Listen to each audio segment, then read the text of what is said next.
가정에서 혹은 차 안에서 또는 어쩔 수 없는 상황에서 타지에서 안식일을 맞이하신 마석교회 성도님들, 온라인 예배를 통해서 이 예배에 참여하심을 진심으로 환영하고, 하나님의 은혜가 예배에 참여하신 모든 분들에게 함께 하시기를 예수님의 이름으로 축원합니다. 저는 목회 30년 동안 이 그림을 설교해 왔습니다. 이제 그림을 보여주시고, 오늘 방송은 이제 주로 그림을 많이 보여줄 것입니다. 그렇기 때문에 그림을 잘 참고해서 보시기를 바랍니다. 30년 목회하는 동안 예수님의 재림을 설교하고, 예수님께서 이 땅에 재림하시려면 반드시 그 앞에 이루어져야 할 일들이 있다라고 설교해 왔습니다. 어쩌면 예수님의 재림보다도 일요일 휴업령이 언제 내릴까, 그것이 가장 큰 관심이었는지도 모르겠습니다. 그 일이 이루어져야 환난도 오고 재앙도 오고 은혜의 시기도 끝나고 야곱의 환난도 지나고 예수님께서 재림하실 거라고 하는 말씀 때문입니다. 제7일 안식일 예수 재림교회 성도들은 이 말씀을 너무나 잘 알고 있습니다.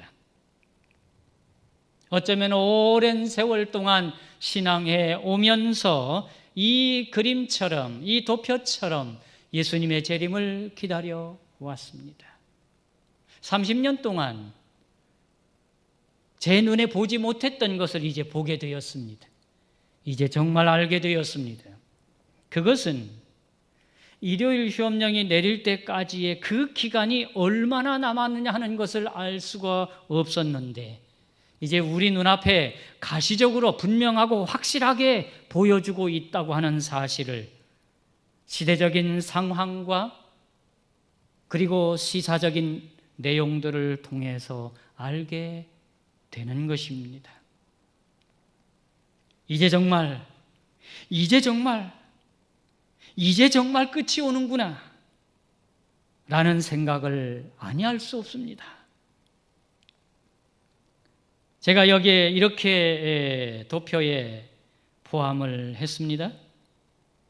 2020년, 현재 2020년에서 2030년까지 10년이 남았는데 2030년이라고 하는 연대가 주어졌습니다.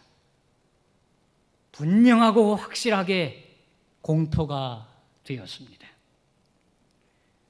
저는 코로나19 바이러스 사태를 통해서 이제 정말 하나님께서 우리에게 주신 그 예언의 기별들이 우리 눈앞에서 이루어지고 펼쳐지는 모습들을 보게 될 것이라고 하는 것, 이 일을 통해서 현재 미국의 상황과 움직임, 바티칸의 상황과 움직임, 종교 통합 운동이 진행이 되고 코로나 사태를 통해서 보여준 중앙 통제 시스템이 확실하게 드러나고 있으면서 물밑 속에 나타났던 세계 정부에 대한 계획들이, 특별히 글로벌 컴팩트 온 에듀케이션 이벤트라고 하는 이 역사적인 바티칸 주관의 전 세계적인 회의가 공표되면서 2030년이라고 하는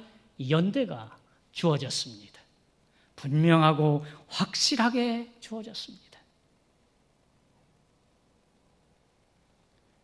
그리고는 종교 통합의 운동의 가시적인 모습으로 아브라함릭 패밀리 하우스라고 하는 건물을 건축하는 모습들, 2015년부터 이미 2015년부터 2030년의 계획을 확실하게 세워놓은 것들을 찾아보게 되면서 근래에 코로나 이 사태로 인해서 많은 우리 제7일 안식일 예수 재림교회 목사님들과 장로님들과 성도들이 우리 앞에 전개될 일들에 대하여 살펴보고 생각하고 그리고 그 말씀을 더 하나님 앞에 펼치면서 이루어질 모습들을 보게 되는 것입니다.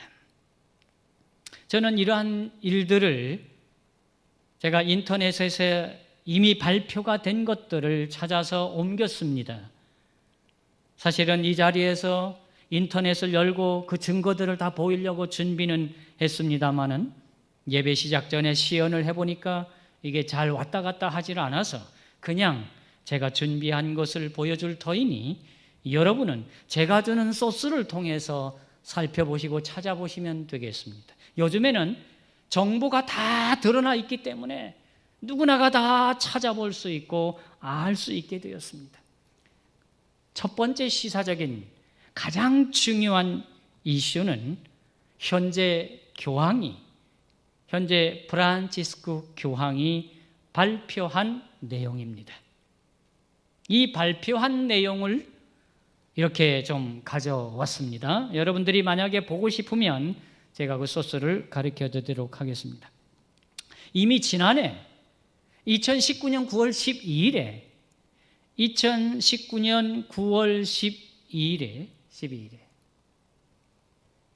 프란치스코 교황이 발표를 했습니다. 내년 5월 14일, 2020년 5월 14일, 그게 2019년 9월 달이었습니다. 2020년 5월 14일에 국제 및 종교 간 연합을 결성하려는 자신의 새로운 계획을 발표를 했습니다. 이것이 발표됐을 때에 2020년은 굉장히 우리에게 중요한 해가 되었던 것입니다. 그러나 생각지 않았던 코로나가 이 세상을 덮치게 되자 5월 14일에 있으려고 했던 그 세계적인 회의가 2020년 10월 15일, 금년 10월 15일로 옮겨졌습니다. 2020년 10월 11일부터 18일 사이에 바티칸에서 열리게 될 세계교육동맹의 재발명이라고 하는 이 정치, 문화, 종교계의 가장 중요한 인물들이 초청이 되어 전 세계적인 하나의 목표를 위해서 회의를 금년 5월 14일에 진행하려고 하다가 코로나 사태로 10월 15일로 11일부터 18일 사이에 있지만은 10월 15일로 연기가 되었습니다. 이것은 전 세계에 발표가 되었습니다. 시민사회를 통합하고 세계적인 합의를 이끌어내자고 하는 것입니다. 시민사회를 통합하고 세계적인 합의를 이루어서 드디어 왜 2030년이냐 하는 것은 교황의 입에서 나온 말입니다. 2019년 5월 프란치스코 교황은 발표하기를 아젠다 2030 2030년이라고 하는 것을 발표했습니다. 이 일을 위해서 2020년에 모여서 함께 의논하고 계획을 세워서 분명한 목표는 2030년, 여기 나와 있는 것처럼, 화면에 나와 있는 것처럼 2030년을 강경법, 법적으로 집행 가능한 법을 만드는 것이 최고의 목표라고 발표를 했습니다. 2030년을 제7일 안식일 예수 재림교회 성도들은 다른 교회가 알지 못하는 일요일 휴업령이라고 하는 법에 대하여 많이 알고 있습니다. 이미 우리는 어릴 때부터 들어와서 알고 있습니다. 과연 그 법이 어떻게 집행이 되고 어떻게 펼쳐질 거냐 하는 것이 관심이요 살펴보고 있는 일인데, 그러한 말은 없지만은, 일요일 휴업령이라고 하는 말은 없지만은 강경법이라고 하는 법적으로 집행이 가능한 법을 2030년에 만드는 목표를 완성하겠다고 하는 것이 2015년부터 2030년까지의 15년 동안의 바티칸의 계획인 것입니다. 제7일 안식일 예수 재림교회 많은 목사님들이, 많은 성도님들이 이런 사실을 알고 있습니다. 이미 전 세계의 인터넷을 통해서 바티칸의 뉴스나 캐톨릭 뉴스나 여러 뉴스 채널을 통해서 들려오는 것들은 정보를 다 얻을 수가 있는 것입니다. 왜 2030, 2030년을 이렇게 정했을까요? 이것이 꼭 그 해라고 말할 수는 없지만은 그 이전에라도 얼마든지 가능하다고 하는 것을 보여줄 뿐만 아니라 늦어도 2030년에는 전 세계적인 하나의 완성된, 여기 제가 빼놓은 부분도 있습니다마는 유엔과 같은 그러한 법적인 기구를 만들어서 전 세계가 하나가 되는 것이 목표라고 2019년 5월에 발표하면서, 다시 말씀드리면 2020년 5월 14일에 바티칸에서 열려고 했던 이 회의가 2020년 금년 10월 11일부터 18일 그리고 10월 15일에 이 일이 진행될 것이라고 하는 것을 우리는 지켜보면서, 이러한 때일수록 하늘을 향하여, 이러한 상황 속에서 우리가 하늘을 바라보며 어떻게 믿음으로 살아야 할지를 가르쳐 주고 있는 것입니다. 두 번째 이슈는 아브라함릭 패밀리 하우스라고 하는 것입니다. 이것은 세 개의 건물인데 세 개의 전혀 다른 종교가 하나로 통합하는 것을 의미하는 것입니다. 이것은 UAE, 아랍에미리트에 건설되고 있는 상황인데, 이슬람 그리고 캐톨릭 교회, 캐톨릭은 기독교를 대표합니다. 캐톨릭 그리고 유대교 회당, 이 세 개의 교회를, 세 개의 사원을 하나의 단지에, 복합 단지에 세워서 그 이름을 아브라함릭 패밀리 하우스라고 하는 이름을 붙여서 진행된다는 것. 이 이야기는 무슨 얘기냐면은 이슬람도 유태교도 기독교도 다 아브라함의 자손 아니냐? 다 아브라함의 자손이요, 형제 자매니까 하나가 돼서 무엇이든지 해보자. 우리가 생각하는 종교 통합은 여기에서부터 시작이 되는 것입니다. 여기에서부터 시작이 되면 이슬람, 기독교, 유태교 숫자는 얼마 되지 않는다 할지라도 이 전 세계적인 프로테지가 굉장히 크기 때문에 전 세계를 하나로 아우르는 일에 이런 것들도 하나의 거시적인 눈으로 볼 수 있도록 보여주고 있는 것입니다. 이것은 2022년에 완공될 것으로 알려지고 있는 것입니다. 세 번째 시사적인 사실은 프란치스코 교황과 이슬람의 대표가 우리는 다시는 반목하지 말자고 하는 것입니다. 그래서 이 일이 이루어졌는데, 이것은 작년 2019년 2월 4일 아랍에미리트 아부다비에서 캐톨릭과 이슬람이 발표를 했습니다. 연합으로.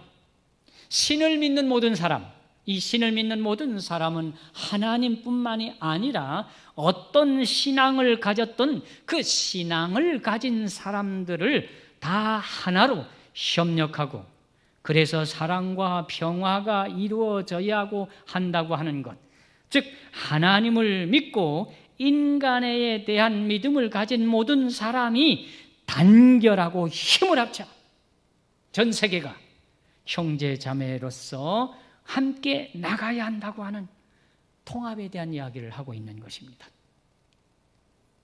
이런 통합에 대한 이야기가 나오면 우리는 약간 좀 두려움이 생길 수도 있습니다. 우리가 거기에 가담하지 못했을 때에 오는 그런 염려들이죠. 물론 그렇게 당연히 그렇게 되겠지만 말입니다. 자, 이러한 것들은 우리 눈앞에 펼쳐지고 있기 때문에 하나님께서 계획하신 이 마지막 시대의 역사적인 일들은 척척 진행되어져 가고 있는데, 코로나 사태를 통해서 우리로 하여금 깨닫게 하고 준비하도록 격려하고 있다고 하는 사실을 알게 되는 것입니다. 네 번째 이슈는 미국의 움직임 가운데 특별히 미 국무장관 폼페오가 말하는 이야기들 속에 몇 가지 정보들이 있습니다. 특별히 인권을 강조하면서, 인권이라고 하는 것은 사람이 사람답게 살아야 하는 것들에 대한 이야기입니다. 그 인권을 강조하면서 그 인권을 통해서 법이 집행되어져야 하는데, 그 인권을 유지하는 데 가장 적합한 법을 자연법이라고 표현하겠다. 법이라고 할 때 자연적인 법, 자연법에 근거한다는 말을 통해서 미 국무장관도 교황도 같은 말을 하고 있습니다. 우리가 추구하는 법은, 법적으로 모든 세계를 아우를 수 있는 이 법은 자연법에 근거한다. 그래서 자연법과 자연권을, 전 세계의 인권을, 전 세계의 사람을 하나로 하는데 이 자연법에 따라서 할 것이라고, 이런 것이 발표됐을 때 우리 교회를 비롯한 정치와 종교를 분리해야 한다고 주장하는 종교, 이런 단체에서는 적지 않은 놀라움을 나타내고 있는 것입니다. 그러면서 자연스럽게 미국의 도슨 의원은 일요일 휴무법은 자연법에 근거하고 자연적으로 사람이 쉬어야 하는 것이 일요일이기 때문에 일요일 휴무법은 자연법에 근거하는 것이기 때문에 이 일은 이미 기존 교회들이 동의하고 있고 잘 알고 있다고, 그러니까 쉽게 갈 수 있다고, 이건 당연한 법 아니냐고, 일요일에 법을 정하고 일요일에 이렇게 쉬게 하고 하는 법들은 너무나 쉽게 자연적으로 할 수 있는 일이기 때문에 자연법이라고 이렇게 표현하고 있는 것입니다. 저는 여러분들에게 자주 말씀을 전할 입장이 아니기 때문에 이런 정보를 전해야 되겠다고 생각을 했습니다. 여러분이 오늘 받은 이 정보들을 살펴보시기 위해서는 우리가 세상이 돌아가는 상황을 보면서 코로나를 넘어서 코로나만 바라보지 마시고, 이 코로나를 넘어서 세상이 진행되고 있는 예수님의 재림의 발자국 소리가 들려오는 진정 그 모습, 사실 여러분, 예수님의 재림을 촉진시키는 일에 가장 적합한 자는 사탄입니다. 우리가 아닙니다. 우리가 예수님의 재림을 촉진할 수가 없습니다. 결국은 사탄이 경배를 받기 위하여 법적인 것을 강행해 나갈 때에 하나님은 이 세상을 마지막으로 가게 되는 과정을 우리에게 다 말씀해 주셨기 때문에, 이러한 코로나 사태는 예수님의 오심을 가깝게 증거하는 것들입니다. 우리가 어디로 눈을 돌려야 할지를 가리키는 것입니다. 그래서 저는 여기 여러분들에게 9가지 성경절, 이 9가지 성경절을 반드시 살펴보시길, 그 많은 성경들이 있습니다마는, 더 많은 성경들이 있습니다마는 이 9가지 성경을 순서대로 살펴보신다면 매우 큰 도움이 될 것입니다. 여러분이 가정에서 또는 개인적으로 성경을 연구할 때 세상이 되어지는 모습들을 살펴볼 때에 여기 제시된 이 성경들을 살펴보는 것은 미래에 예수님 오심에 대한 준비에 가장 근접하게 되는 것입니다. 첫째는 다니엘 11장 40절로 45절에 말씀하신 남방왕과 북방왕의 이야기 속에 현재 마지막 때에, 다니엘 11장 40절에 시작되는 마지막 때에 나타나는 남방왕과 북방왕에서 그 북방왕의 정체와 현재의 상황을 맞춰보는 것입니다. 저는 이미 다 맞춰봤습니다. 놀라운 것들이 증거로 나타났습니다. 제가 신학교 시절에 신계훈 목사님께 배웠던 북방왕과 남방왕의 그 해석은 약간 달라질 수밖에 없습니다. 현재 새로운 해석을 할 수밖에 없습니다. 진행되어지는 과정 속에 말입니다.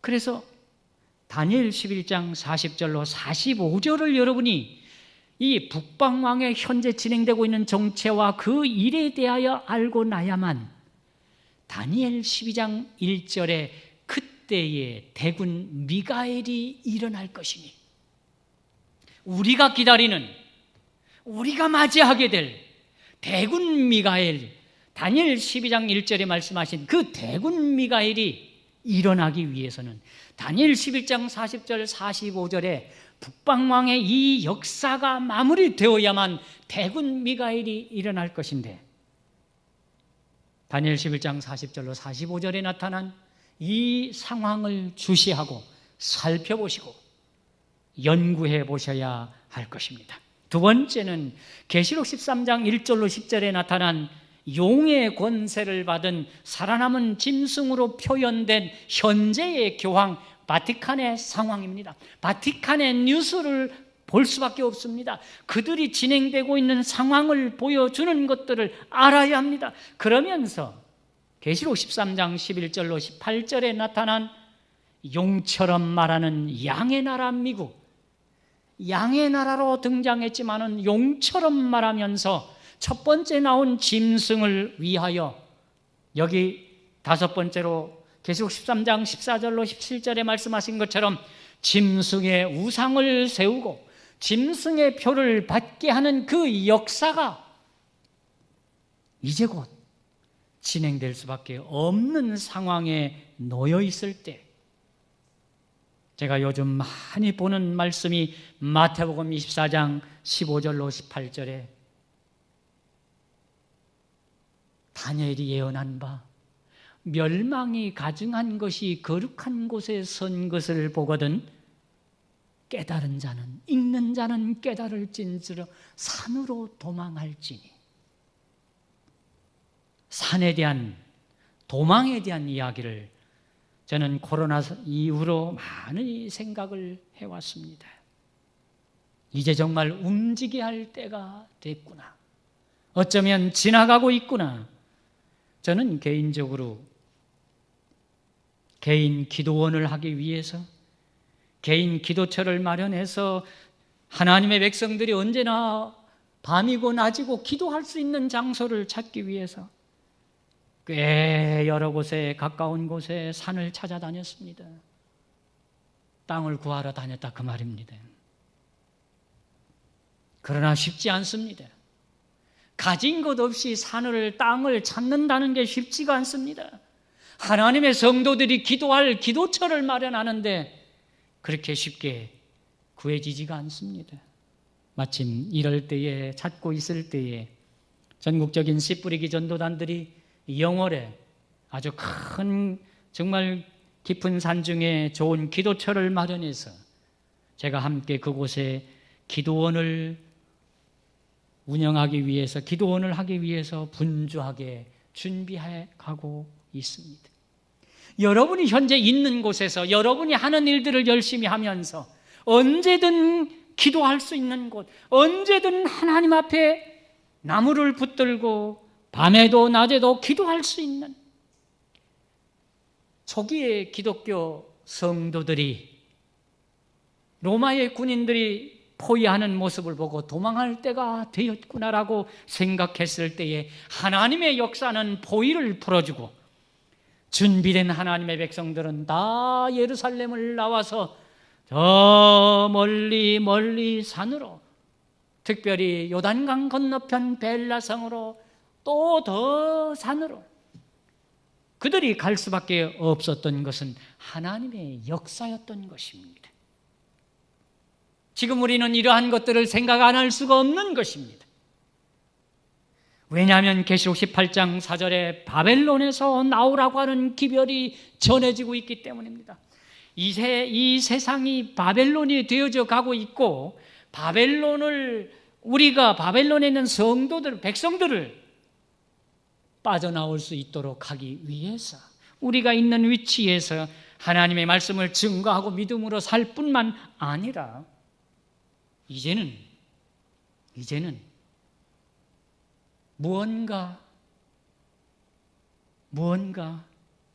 움직게 할 때가 지금이다 생각한다면 이 음성을 듣고 이 말씀을 살펴보면서 계획을 해보시기를 바랍니다. 그러면서 계시록 12장 17절에 우리는 힘이 없지만 우리 때문에 용이 분노한다고 했습니다.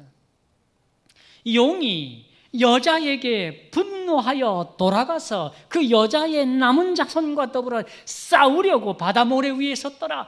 온 백성을 등에 업고 남은 자손과 싸우기 위해서 용이 두려움으로 준비하고 있다면 우리는 그 싸움에 임할 수밖에 없습니다. 우리는 이길 수 없지만은 우리의 대군 미가엘이 일어날 것이고 그 대군 미가엘이 우리를 보호하고 우리와 함께 할 것이기 때문에 이 싸움은 두려운 싸움이 아니지만 바로 이 마지막 싸움이 우리에게 이르러 올 환난들, 초기 환난이든 대환난이든 야곱의 환난이든 일곱 재앙이든 그 모든 것들의 싸움인 것입니다. 그 싸움을 이길 힘을 얻는 백성들이 누구냐? 계시록 14장 1절로 20절에 나와 있는 하나님의 마지막 성도들의 모습입니다.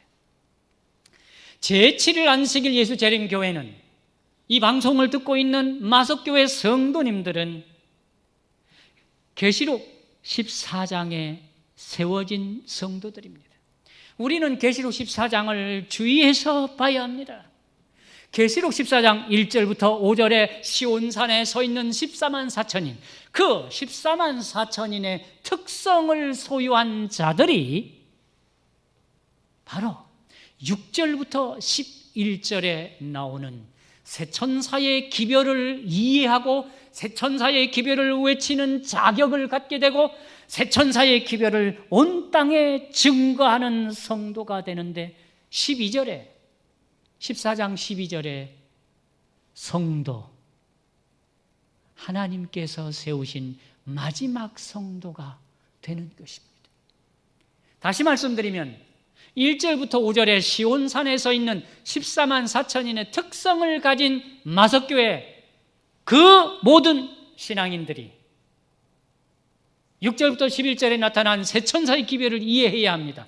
첫째 천사의 기별, 둘째 천사의 기별, 셋째 천사의 기별을 이해할 뿐만 아니라 그 말씀대로 살고 그리고는 그 말씀을 외치는 자격을 부여받는 그 자격을 가지고 그 기별을 증거할 때 14장 12절에 성도가 되는 것입니다. 이 성도들은 하나님의 계명과 예수 믿음을 지키는 자들이라고 했습니다. 하늘은 목사가 가는 것이 아닙니다. 하늘은 장로가 가는 것이 아닙니다. 하늘은 성도가 가는 것입니다. 하늘에 가면 목사도 없고 장로도 없습니다. 우리는 지금 여기서 가지고 있는 이 직분은 이 땅에서 필요한 것입니다. 우리가 하늘에 이를 때에 성도로서 이르게 되는데 그 성도는 계시록 14장 12절에 말씀하고 있는 이 성도는 시온산에 서 있는 14만 4천인의 특성을 가진 자가 새천사의 기별을 이해하고 증거하는 바로 그 사람들이 성도가 되고 이들은 계시록 14장 13절에 말씀하신 것처럼 자금 이후로 주 안에서 죽는 자들은 복이 있나니, 다시 말하면 죽어도 복이 있는 사람들로서, 죽어도 복이 있는 성도로서 죽음을 두려워하지 않는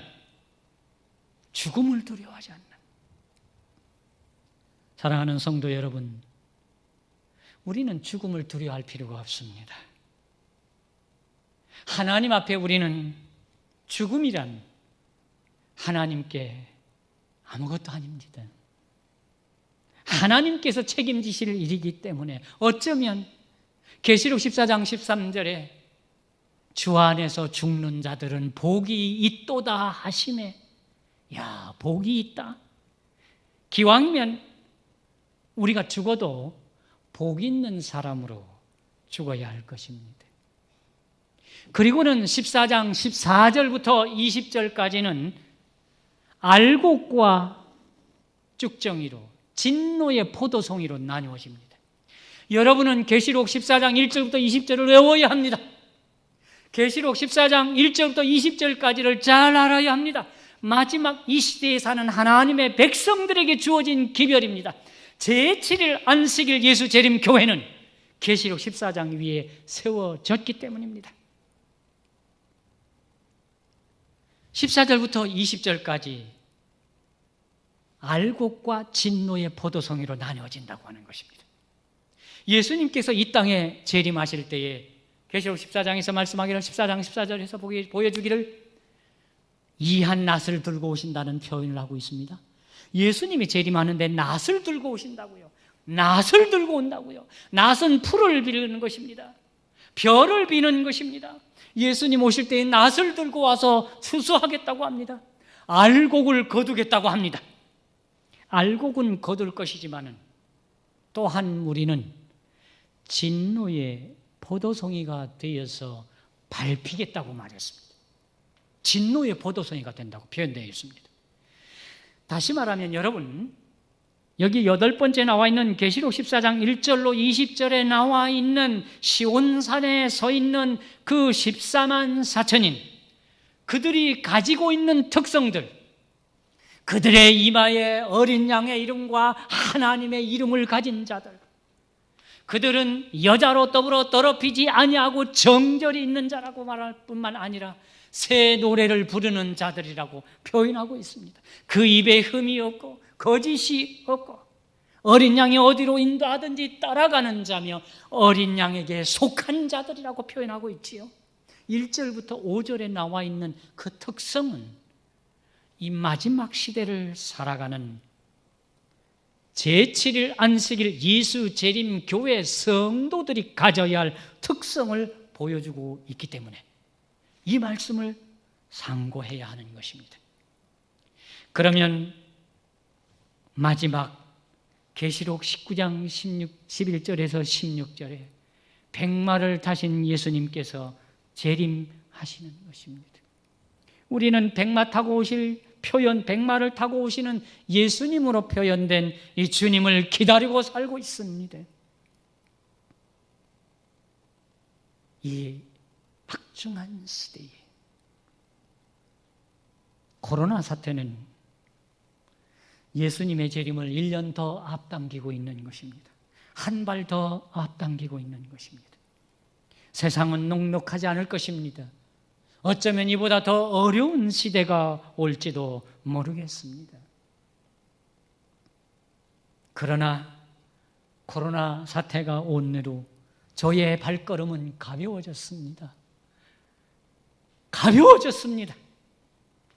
기도처를 찾으러 돌아다니는 산으로 밭으로 땅으로 여기저기로 다니면서 하나님 앞에 기도하는 이런 마음을 가지고 사는, 예수님이 오실 때가 정말 내가 30년 목회하는 동안 이 일이 벌어져야 예수님이 오실 터인데 이 일이 어떻게 언제 이루어질 것인가라고 생각해오며 살았는데 지난해 말부터 금년에 이르기까지 아까 보여드렸던 것처럼 2030년이라고 하는 그 연대가 우리가 정한 연대가 아니라 바티칸에서 나온 연대이기 때문에 어쩌면 그 연대가 여기 여러분 제일 위에 표현된 것처럼 2020년에서 2030년이라고 한다면 10여 년 정도가 남았다고 본다면 그 이전에 이루어질 일도 가능하고 이보다 넘어갈 수도 있겠지만 2030년이 넘어간다고 할지라도 결코 긴 시간이 아닌 우리 시대에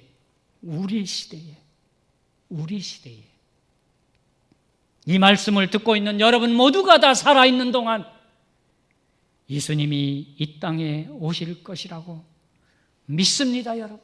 믿어집니다, 여러분. 제가 그렇게 믿어집니다.